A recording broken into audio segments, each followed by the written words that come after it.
Hi, my name is Bryson, aka the Math-ster, and I'm here with a math story about area. Area is a space inside of an object, like a box or a room or anything.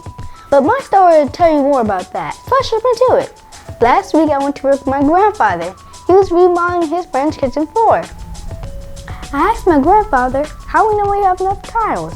We need to find the area of the kitchen or how much space we need to fill. Okay, and how do we do that? The first step is to find the length or how long the kitchen is. So, I measured the length or how long it is, and I got 10 feet.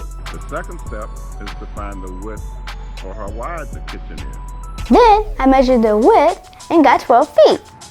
Okay, the last thing we do is multiply the length times the width to find the total area.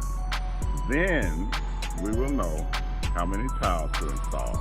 I multiplied the length, which is 10 feet, and the width, which is 12 feet. And I got the product of 120 feet. 120 feet is how many tiles we need. Yay!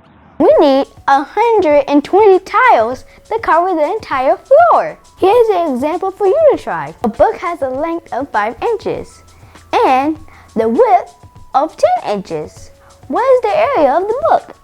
If you said 50, you're correct.